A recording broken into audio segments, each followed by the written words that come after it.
E aí galera, tudo bem com vocês? Vamos aí para mais um giro de notícias sobre o Cruzeiro com questões importantes que têm movimentado o ambiente do nosso clube. Meu nome é Emerson Araújo, esse é o canal 6x1 e desde o início eu peço para você deixar o like no vídeo, se inscrever no canal caso ainda não seja inscrito e usar os comentários para deixar a sua opinião sobre cada um dos assuntos. O Cruzeiro ficou num empate por 1x1 nessa tarde de domingo lá no Mineirão, uma partida que não dá pra gente negar o sentimento de frustração, né? O estádio lotado, recorde de público, de renda, todo mundo na expectativa do Cruzeiro conseguir uma bela vitória, chegar aos 61 pontos que não iriam garantir o acesso matematicamente, mas seria um passo muito firme nesse sentido, e a gente quase perde o jogo, né? Só empata ali num gol no final, marcado pelo Bruno Rodrigues, depois de uma boa tabela com o Lincoln, quando a gente ainda estava com um homem a menos, o que faz esse empate ter até um sabor um pouco mais positivo, ou menos amargo, né? Foi um empate heróico. O Cruzeiro chegou aos 59 pontos na tabela, 9 acima do vice-líder Bahia e 18 a mais que o primeiro time fora do G4, que é o Londrina.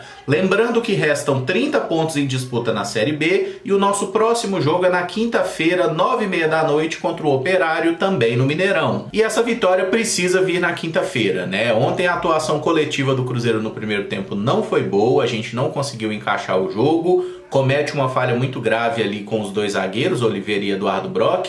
Um deixou pro outro, o outro deixa pro um, ninguém tirou, veio o Igor do Criciúma e meteu o gol. O Cruzeiro teve que remar muito para conseguir esse empate. Agora é focar no jogo de quinta-feira contra o Operário, porque o acesso matemático ele ainda vai demorar, gente. Não tem por que ficar nessa ansiedade, nesse desespero. E com o jogo de ontem, o Cruzeiro alcançou a sua maior invencibilidade na Série B. São 11 jogos sem derrota desde o revés contra o Guarani. Mas no período nós conseguimos 5 vitórias e 6 empates. São 21 pontos em 33 possíveis. Entre a segunda e a 11ª rodada, o Cruzeiro tinha atingido 10 jogos invicto, mas com 9 vitórias e 1 empate. Foram 28 pontos em 30 possíveis que nos permitiram essa arrancada para a liderança, de onde a gente não saiu desde então. Em campeonato de pontos corridos é essencial você estar sempre pontuando, né? Mas o empate ele é um tipo de resultado que prende o time, você não consegue sair do lugar. A nossa sorte é que o pessoal ali do quinto colocado para baixo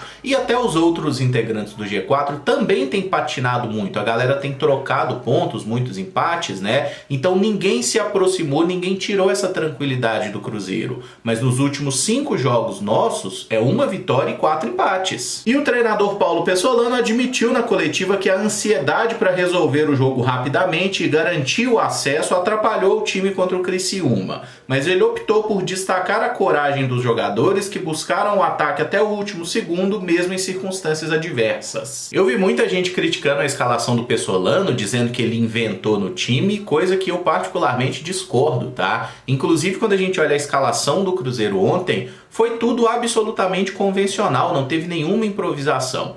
Goleiro, os 3 zagueiros de sempre, os alas, Gasolina e Matheus Bidu, cada um no seu lado, 2 volantes, um meia, 2 atacantes. É o jeito que o Cruzeiro estava jogando, não teve invenção, não teve nada de professor Pardal. Mas não tem como o técnico prever que os jogadores vão entrar em campo e que o Bidu e o Wesley Gasolina vão fazer uma atuação tão ruim como fizeram ontem, né? Os nossos alas, eles são a chave do jogo do Cruzeiro. Quem é que precisa dar profundidade, quem é que busca o 1 contra 1, quem é que busca a linha de fundo? São os alas. Se os nossos alas não conseguem fazer nada, o nosso jogo não flui. Tanto que no segundo tempo ele faz as mexidas botando o Bruno Rodrigues e o Jajá exatamente como alas. Eles não entram no trio de ataque, porque eles jogam pelas pontas e o Cruzeiro melhora, porque a gente consegue criar jogada. E o Bruno Rodrigues, que foi titular em todos os jogos anteriores, não vinha produzindo tão bem no ataque. Ele vinha rendendo melhor como ala do que no trio ofensivo. E ontem ele marca um belíssimo gol para salvar esse pontinho em casa. E mais uma vez o Bruno Rodrigues entra na partida como ala e cria boas oportunidades, né? Ali na reta final ele já estava atuando meio como um atacante, até porque o Cruzeiro estava com um homem a menos, numa forma até meio desesperada de atacar, mas conseguiu achar uma organização e o Bruno Rodrigues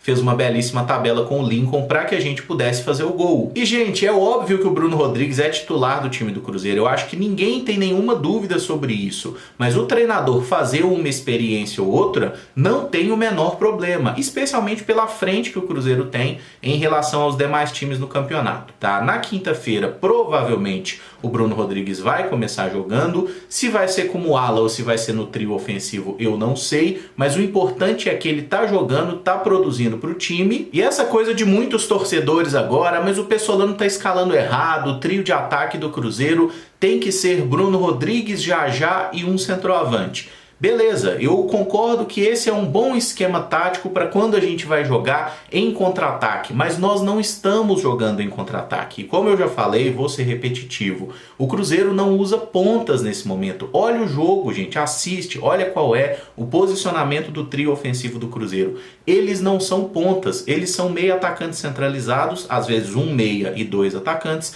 às vezes dois meia atacantes e um mais espetado como centroavante. Nós não usamos pontas, quem faz a ponta são os alas. Lincoln entrou no intervalo na vaga do Edu e foi bastante criticado por alguns torcedores por ter escorregado em pelo menos 3 oportunidades na partida. Mas ele foi o responsável pela assistência para o gol com uma bela jogada de pivô para a conclusão do Bruno. E essa questão dos escorregões, eu acho que aí faltou o pneu de chuva mesmo, né? O problema é muito mais a chuteira do que o jogador, tá? Então eu espero que ele resolva essa situação, né? Para que nas próximas partidas ele consiga ficar em pé, porque ontem teve um lance que ele já tinha caído, o Luvanor tocou para ele, tem uma que ele tenta cruzar e tem aquela que o passe do Jajá foi ruim, ele tenta finalizar de canhota ali, se estabacando no chão também, acaba mandando no meio do gol. O Lincoln não entrou mal na partida, acho que essas críticas estão sendo extremamente injustas e ele foi muito efetivo no jogo de ontem e provavelmente vai ter outras chances. Aí ele tem que entender que o gramado do Mineirão é uma porcaria e botar uma chuteira de trava mais alta. E falando no Mineirão, ontem nós tivemos todo tipo de confusão possível e imaginável. Mais uma vez, muitos furtos de celular, gente espremida, invasão, spray de pimenta, briga entre torcidas e até foguete na arquibancada. Olha, gente, que a Minas Arena faz um serviço de merda em qualquer aspecto que a gente quiser analisar, isso aí já é sabido, já foi falado por todo mundo. Qualquer um que vai no Mineirão em um jogo com mais público sabe que o serviço é realmente um lixo. Agora, a gente tem que entender também até que ponto vai a responsabilidade da administração do estádio e até que ponto vai a estupidez humana também. Porque o time fazer um gol e você jogar uma cadeira pra cima, você acender um foguete no meio de uma torcida de um estádio lotado, isso aí não é culpa dos caras. No caso do foguete, é claro que tem uma culpa também, né? Que merda de revista é essa, né? Aí vem o questionamento, né? Onde é que esse foguete tava para ter entrado? Enfim, muita gente tem culpa nessa história. Só que nós, torcedores, a gente tem que entender que a vida que está em risco é a nossa. Se a gente não tiver o mínimo de noção e de senso de autopreservação, quem vai se fuder é a gente, velho. Quem vai machucar e quem vai morrer é a gente. Então vamos ter um tiquinho mais de racionalidade, né? O pessoal enche a lata, vai pro Mineirão completamente maluco e muita gente está se machucando nessa história, muita gente sendo roubada. E assim, eu acho que a Minas Arena entrou numa vibe de quanto pior, melhor, saca? Tipo assim, acho que essa possibilidade deles perderem a administração, do governo quebrar o contrato, que foi levantada até como uma medida eleitoreira, né? Mas foi levantada essa possibilidade, faz os caras tacarem o foda-se ainda mais, sabe? Tratar torcedor igual animal, como eles sempre fizeram mesmo. Aí você junta isso ao policiamento extremamente despreparado para lidar com multidão, velho, e a gente tem que começar a pensar na gente mesmo, tá? Porque quem vai se fuder nessa história é a gente, quem vai morrer é o próprio torcedor. E sobrou até pro Ronaldo, que foi xingado por alguns torcedores na saída do estádio.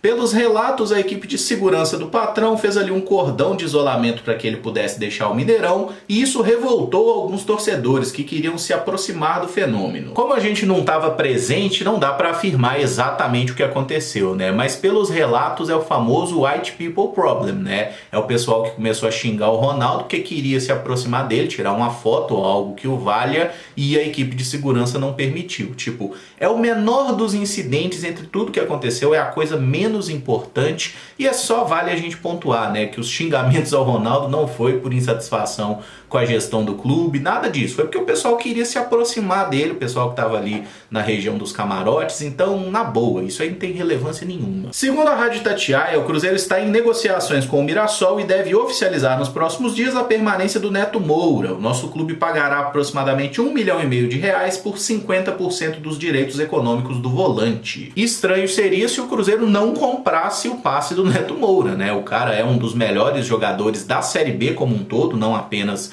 um dos melhores jogadores do Cruzeiro. O valor fixado aí de R$1,5 milhão não é impeditivo, né? O Cruzeiro, inclusive, pagou bem mais que isso para manter o Oliveira por aqui. Fico muito feliz pela permanência desse jogador, que é o principal motor ali do meio-campo do Cruzeiro, né? É o nosso grande ladrão de bolas. No jogo de ontem, por exemplo, ele conseguiu 6 desarmes na partida, além de 2 interceptações, e vai fazer falta aí no jogo de quinta-feira, que ele está suspenso por causa do 3º cartão amarelo. Tá? Então o Neto Moura vai ficar no Cruzeiro, quer dizer, isso não é oficial, mas é uma informação que foi trazida pela Rádio Itatiaia e deve se confirmar nos próximos dias. E para fechar, o árbitro Marielson Alves da Silva relatou na súmula o motivo para expulsar o atacante Rafa Silva. Após tomar o amarelo por reclamar da cera do goleiro adversário, o nosso jogador teria proferido as seguintes palavras: vai tomar no seu cu. Se cada palavrão num campo de futebol gerar cartão vermelho, todos os jogos vão acabar por WO, né? Por falta de atletas em campo.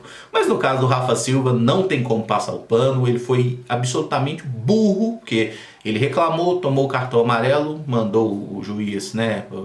Enfim, para onde nós também mandamos inúmeras vezes na partida de ontem. Não vamos ser hipócritas, né? A diferença é que ele está em campo, ele não pode fazer isso, ele precisa se controlar um pouco mais, até por ser um jogador experiente. Então o juiz deu o cartão vermelho, vai cumprir suspensão contra o Operário, vai ser julgado mais pra frente. Espero que nesse julgamento que será marcado futuramente a pena não aumente, né? Acho que um vai tomar no cu um joguinho de suspensão, tá de bom tamanho, não precisa criar muito drama também. E eu encerro esse vídeo por aqui. Se você gostou, eu peço que deixe o like, se inscreva no canal caso ainda não seja inscrito e use os comentários para opinar sobre cada um dos assuntos. Muito obrigado por acompanhar, um abraço e até o próximo vídeo. Valeu!